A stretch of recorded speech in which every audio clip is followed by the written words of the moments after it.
I was a social worker, a woman with a tidy desk and folders lined up in perfect rows. My hands smelled of antiseptic and paper, and my life of order and rules. One evening call, just a few words, and I closed a folder but opened a door I could never step back through. Now I am surrounded by concrete, bars, and the shuffle of strangers' footsteps. I thought I was saving a child.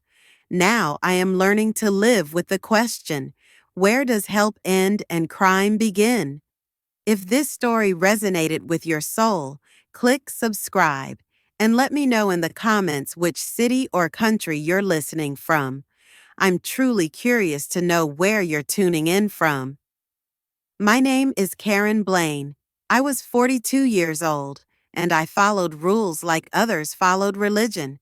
I wasn't born orderly. I became that way, by necessity.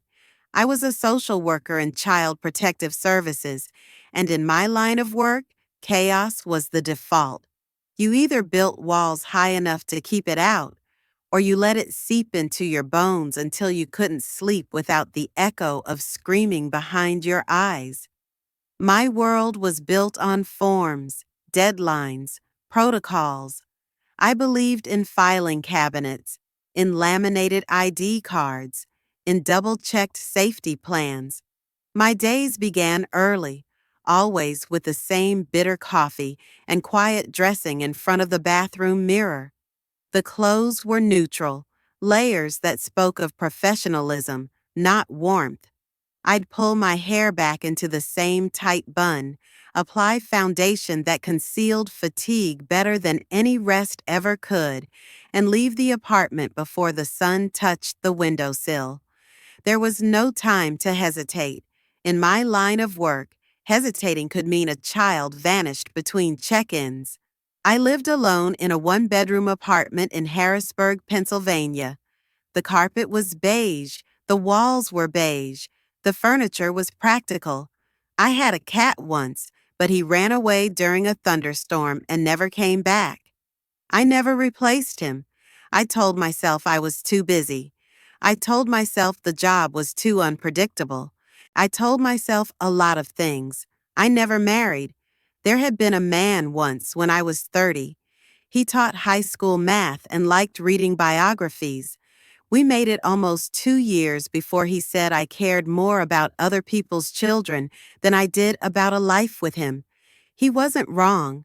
I just didn't know how to explain to him that my sense of purpose came from somewhere else entirely.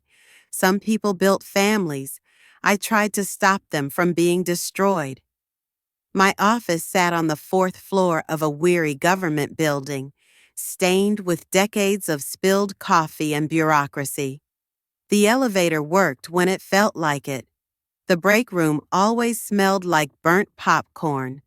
Our desks were cluttered with plastic file bins and stress balls shaped like smiley faces that had long since lost their charm. The windows barely opened. The heating clanked in winter, and in summer, the air conditioning fought a losing battle against the heat. We weren't the heroes people thought we were. There were no capes in child welfare.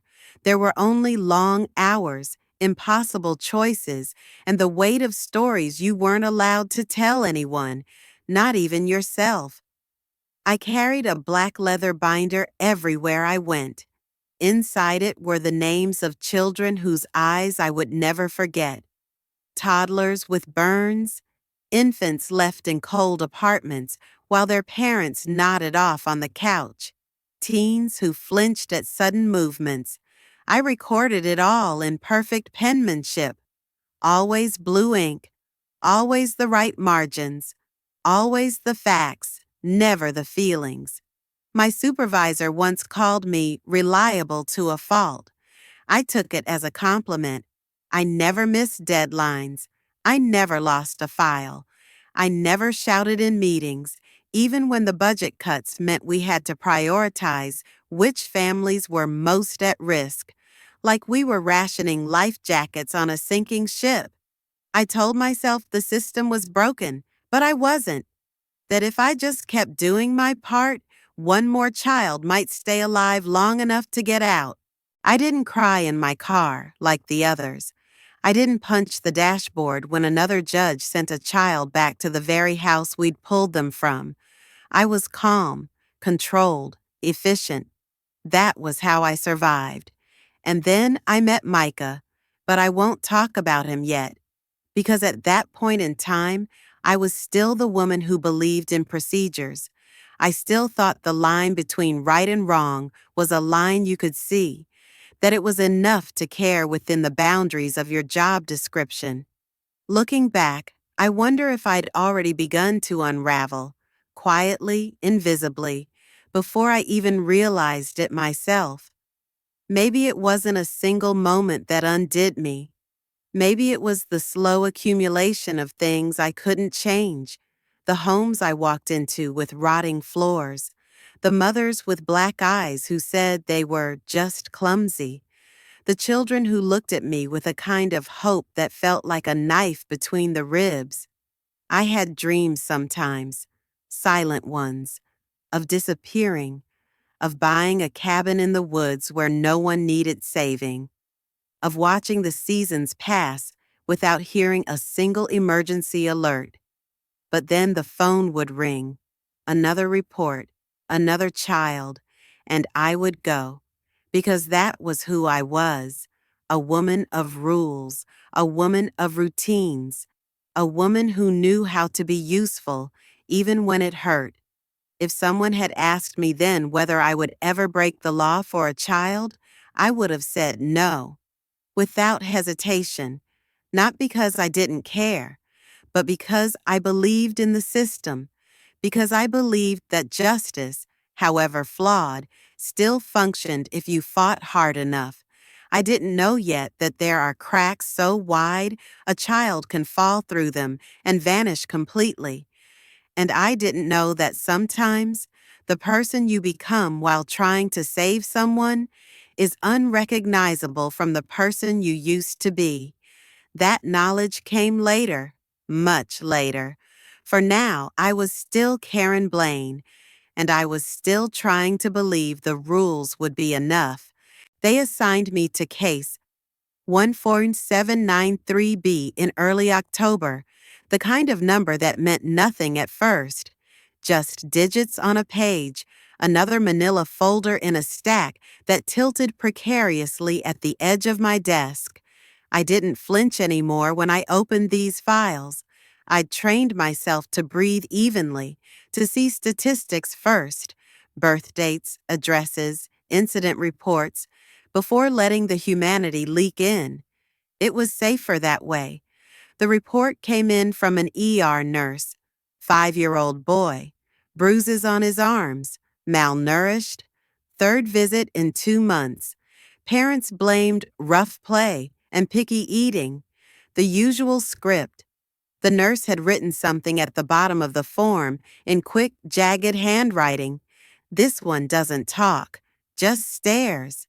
I remember flipping through the photos stapled to the back of the intake form. His name was Micah. In the first image, he was sitting on a metal hospital bed with his legs drawn up to his chest, his eyes wide, his face unreadable. There was a scab on his lip. His hands looked too small. He looked like a shadow more than a child. I closed the folder and stared out the window for a long time. The sun had already started to dip.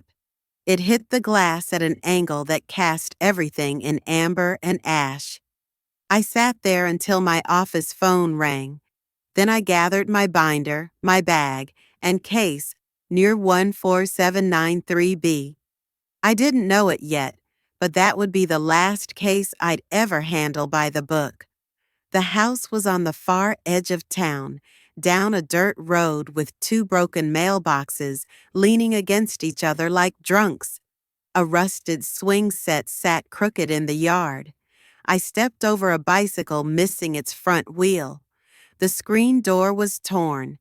The air outside smelled like wet leaves and something sour underneath. The mother opened the door with a blank smile and empty eyes. She was young, too young to already look so worn. Her fingers trembled as she lit a cigarette. Inside, the house was a swamp of noise and clutter. A TV blaring in the background, dishes piled in the sink, the sour sweet scent of old diapers and damp walls. I spotted Micah crouched behind a recliner, silent, his small body curled like a question mark. I did what I always did. I interviewed. I observed. I took notes in tidy columns. I asked questions I already knew the answers to. I followed the rules. I marked checkboxes. I filled out the risk assessment forms with neat, practiced strokes. But as I sat there, watching Micah twist a frayed shoelace between his fingers like it was the only solid thing in the room, something shifted. He didn't look at me. He didn't speak.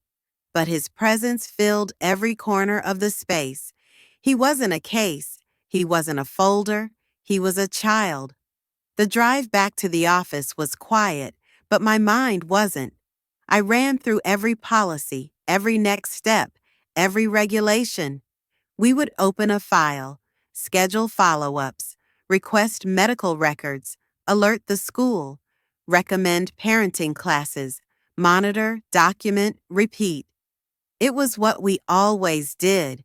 It was what we had to do. But it wasn't enough.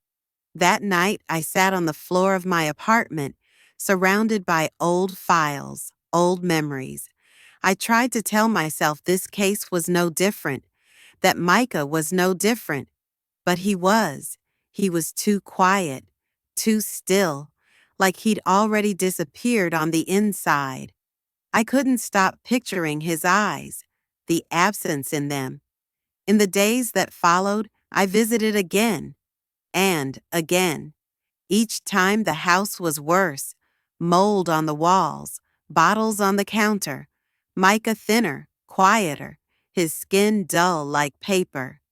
The mother's boyfriend started answering the door. He didn't like questions. He didn't like me. He called me names under his breath when he thought I couldn't hear.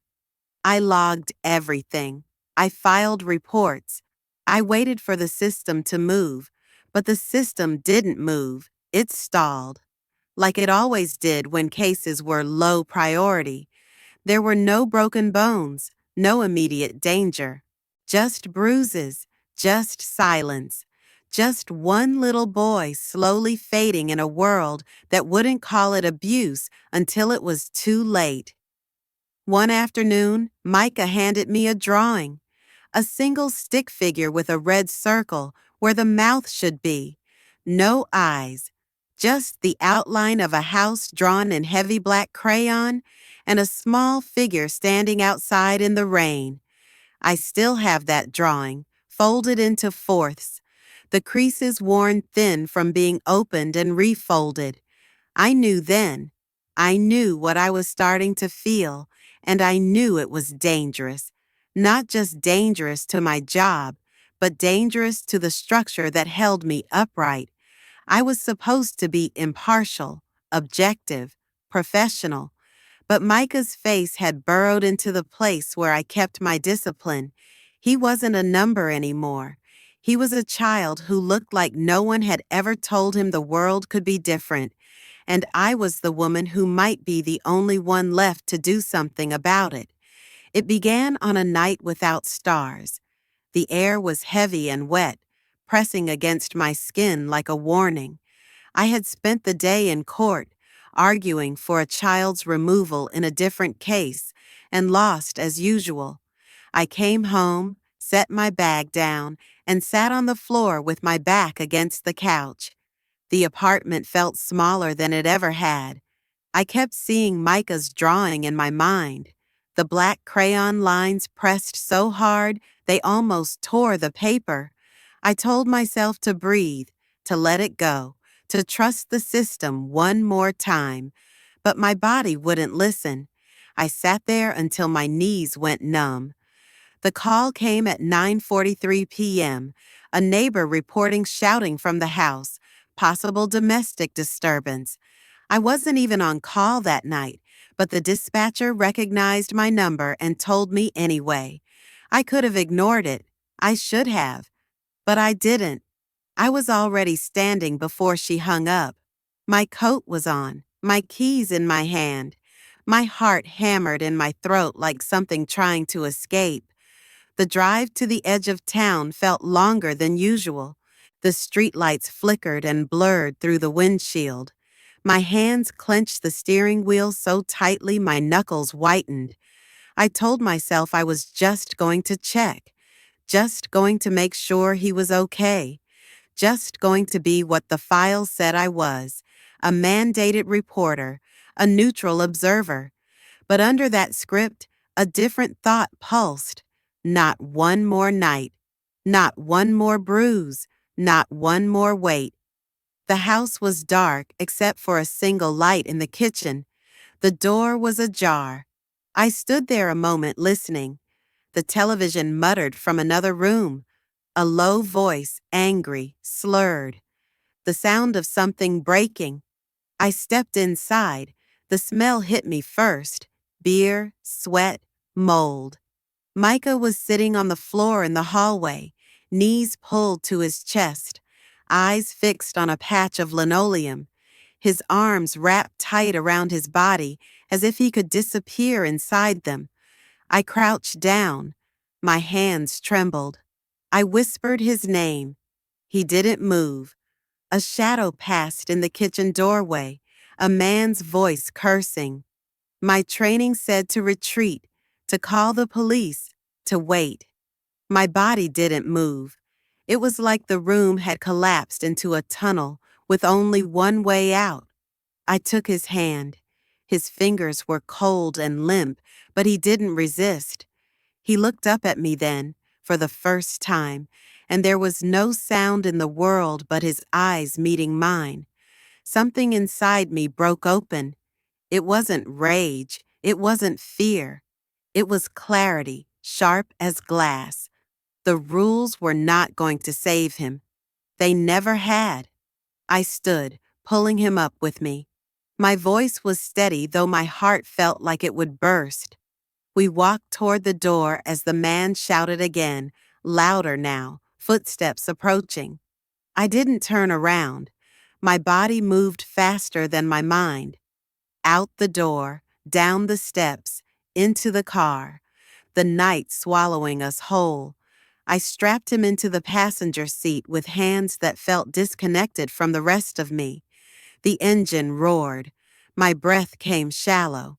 In the rearview mirror, the house shrank to a small square of light. I drove without headlights for a block before I realized. My hands were slick with sweat. Micah sat silent, staring straight ahead, clutching the seat belt. I took back roads I didn't usually drive. The fields rolled by, dark and endless. I kept glancing at him, at his small face lit by the dashboard glow. He didn't speak, neither did I. It felt like we were inside a bubble moving through the world, untouchable but fragile. Any second, it could burst. Half an hour passed. My phone buzzed in my bag. I didn't look at it. Another buzz, then another. The system had noticed. I threw the phone onto the floor of the car. The sound it made when it hit the mat was small, final. I knew then there was no undoing this. No saying I lost track of time. No saying it was a misunderstanding. My fingerprints were already on the door frame, on the child's hand, on the ignition. I had crossed the line without realizing exactly when my foot had lifted. At a gas station off the highway, I filled the tank and bought him a juice box. My hands shook as I paid. The clerk didn't look at us. I watched Micah drink slowly, methodically, like he didn't want it to end. I wanted to tell him something, anything, but the words jammed in my throat. All I could think was that we were moving, that we were out, that for the first time in his life, maybe, he wasn't alone. I drove through the night. Small towns blurred past. My mind raced ahead. mapping out places we could hide, names of people who might help. It was absurd. It was impossible. But it was all I had. Each mile felt heavier than the last. I imagined headlines. I imagined sirens. I imagined him waking up one day and realizing the woman who took him wasn't his savior, but a stranger who broke the law. And yet, under the fear, a strange calm, a heartbeat of certainty. I had stepped into a current stronger than anything I'd known. There was no swimming back to shore. The shore was gone. By dawn, the sky turned pale gray. Micah had fallen asleep against the window. His breath fogged the glass. I reached over and tucked the blanket from my trunk around his shoulders. My hands lingered there a moment. I knew then that whatever happened next, arrest, trial, prison, this moment would live inside me like a scar and a prayer. I had always thought the point of no return would feel like a leap, but it didn't. It felt like a door closing quietly behind you, a door you didn't even realize you'd walked through until it clicked shut. I kept driving. They called me a kidnapper in the papers before I even saw the inside of a cell. The word was printed in bold headlines, wrapped around my name like a curse. I had been Karen Blaine, caseworker, rule follower, public servant. Now I was Karen Blaine, kidnapper, danger to children, disgraced. Seeing it like that on the screen in the diner where the marshals stopped for coffee felt like a slap I'd been expecting all my life. The name they gave me burned hotter than the handcuffs. The arrest itself was nothing like the shows on TV. It happened on a Tuesday morning at a roadside motel somewhere between states, a place with flickering neon letters that spelled only MOT by the time night fell. Micah had been asleep, curled in a ball on the far side of the bed, his hair damp from the shower I'd insisted he take. I was sitting at the small wooden desk, staring at a folded map, tracing routes with my finger that didn't exist anywhere but in my mind. When the knock came, soft but firm, my whole body knew before my brain did. The room smelled of bleach and motel soap. The carpet was stiff with old stains. I stood up slowly, every muscle trembling. They didn't shout. They didn't break down the door. They just opened it with a key, a simple turn of metal, and filled the room like a tide. Two men, one woman, all in plain clothes, but with the cold eyes of people who'd already judged me. Their hands rested near their hips where the weapons were. My hands went up before they asked. My heart made no sound. I thought of Micah's drawing, the one with no eyes. I thought of the boy behind me still sleeping, unaware of the world rushing in. They led me out with my wrists bound in front of me. The cuffs were cold and bit into my skin, leaving red rings that would bloom later into bruises. Outside, the morning was bright and sharp. The sky stretched forever and nowhere to hide. A few onlookers stood near the motel railing, whispering, their phones held up like mirrors reflecting my shame. I didn't look at them. I didn't look back at the room. I didn't look at Micah as they woke him. I didn't know if he cried. I didn't know if he asked where I was. I only knew the sound of my own breath, heavy and slow, as they put me into the back of the unmarked car. The ride to the station was endless and silent. The woman in the front seat glanced at me once, something like pity in her face, but she didn't speak. My hands rested on my knees, fingers knotted. The world outside the window blurred into strips of color, trees, signs, asphalt. I tried to memorize it, thinking it would be the last time I saw anything without bars cutting it into squares. My throat ached with unshed words, but I swallowed them down like stones. At the station, they processed me.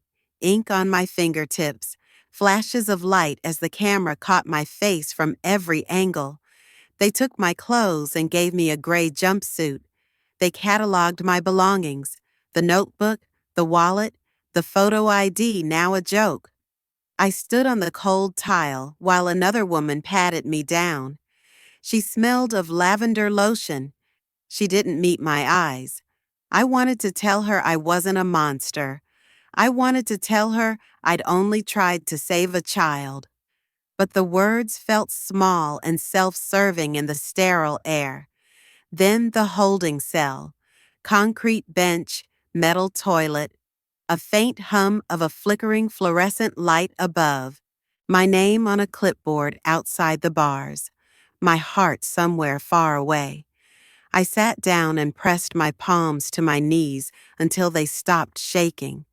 The silence was a different kind here, not the absence of noise, but the presence of judgment, thick and heavy, filling every breath.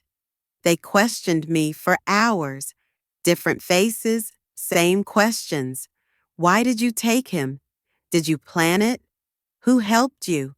Where were you going? Their voices blurred. I answered what I could, stayed silent when I couldn't. I knew the law. I knew what they were building. Every word I spoke was another brick in my own cell. But the strange thing was, under the fear, a hollow calm. It was over. The running, the hiding, the pretending this was something temporary. It was all over. News crews were outside by the time they moved me.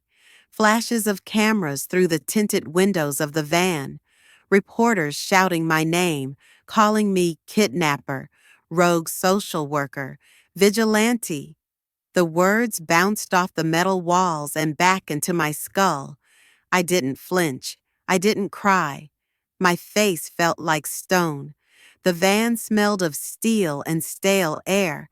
I thought of Micah again, of his small hands gripping the seatbelt, of his silence like a living thing. Was he back in that house? Was he with strangers now? Was he afraid? I would never know. That was part of the punishment, silence and not knowing. At intake, they gave me a number. No name, just a number. They clipped it to my file. They wrote it on my wristband. The number was smooth, indifferent, a perfect replacement for identity. They told me my charges: kidnapping, child endangerment, crossing state lines with a minor. The words clanged in my ears like iron bars. Each syllable was a verdict already handed down. They led me to my cell. The door clanged shut. The echo went on forever.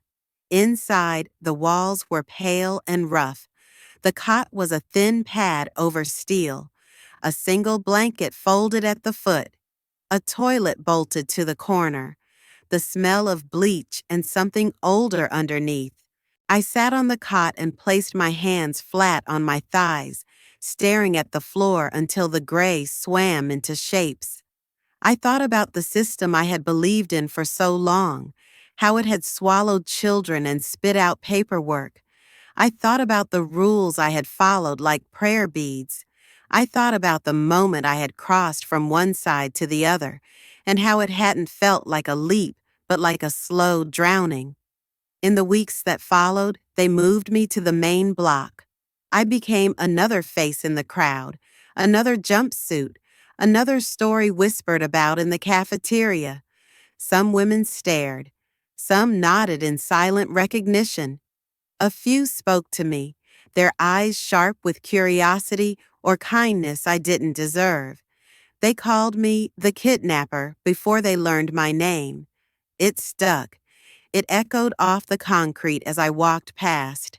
At night, I lay awake listening to the sounds of prison life: distant laughter, sudden shouts, the slam of doors, the occasional sob muffled by a pillow. I felt the weight of my choices pressing down on me like the ceiling itself. Yet beneath it all, There was a small, stubborn pulse of something that refused to die. Not hope exactly, not regret, just the bare knowledge of what I had done and why, a truth that no headline could shrink or distort. I closed my eyes and saw Micah again, the way he had sat in the passenger seat watching the world pass by, the way his silence filled the car like a prayer, the way he didn't flinch when I took his hand. That image became my anchor, my punishment, my proof. They could take my name, my freedom, my future, but they couldn't rewrite that moment. They had called me a kidnapper. Maybe they were right. Maybe that's what I had become. But the truth inside me was harder to name. It lived between the bars and the headlines, in a place where right and wrong had no clean edges, only scars.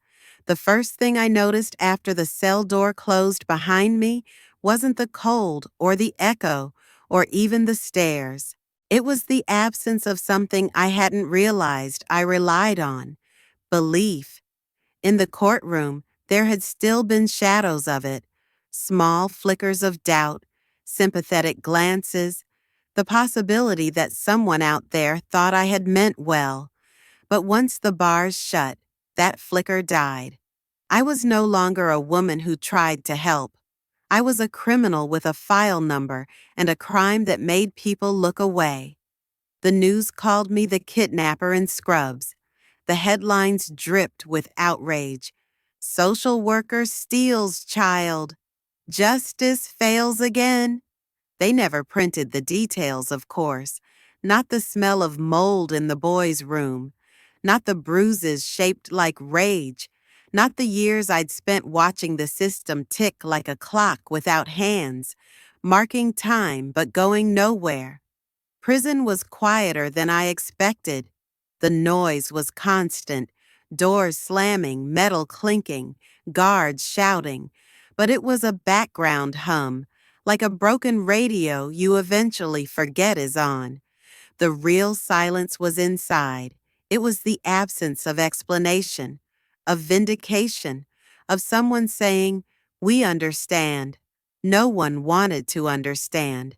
Not the women I bunked with, not the guards who read my name with a sneer, not the family who stopped answering my letters.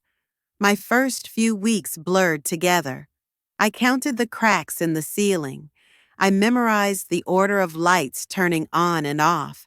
I watched dust swirl through bars of sunlight as if time could be tracked by its dance.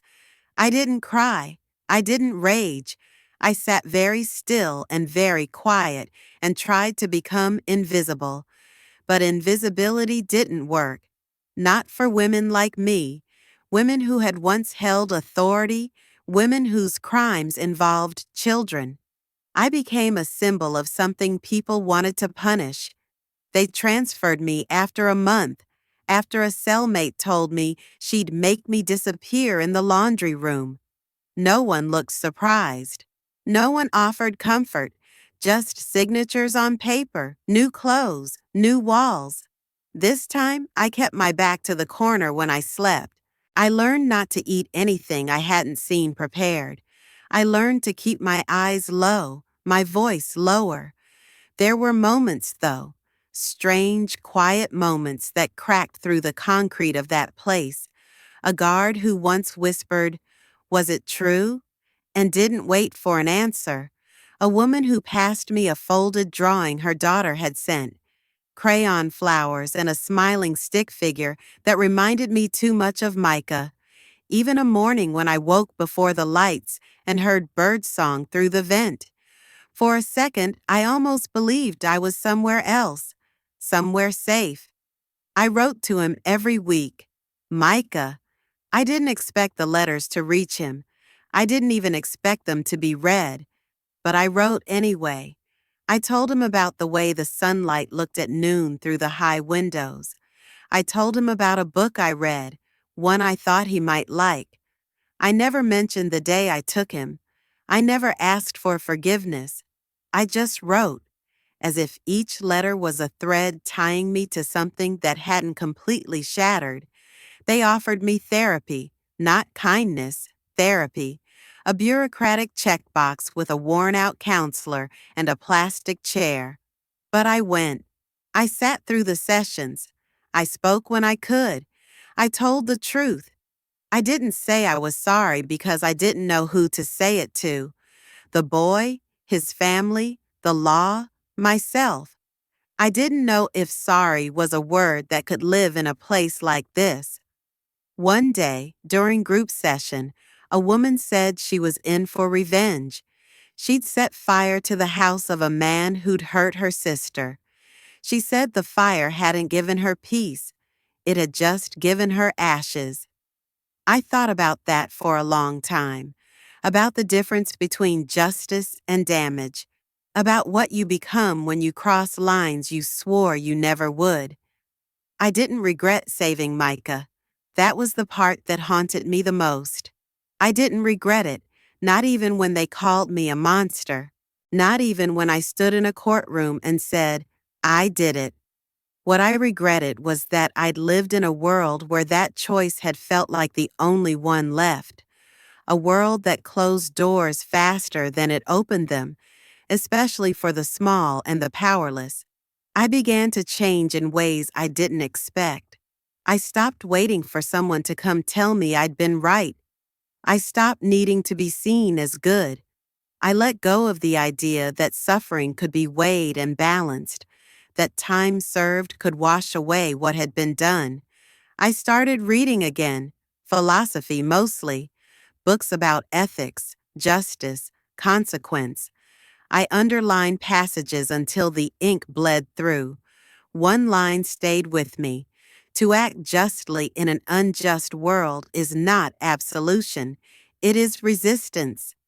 I whispered that to myself at night, like a prayer, like a promise, not forgiven, but alive. And sometimes that had to be enough. I used to think that freedom would feel like a clean slate, like stepping into warm sunlight after years of winter.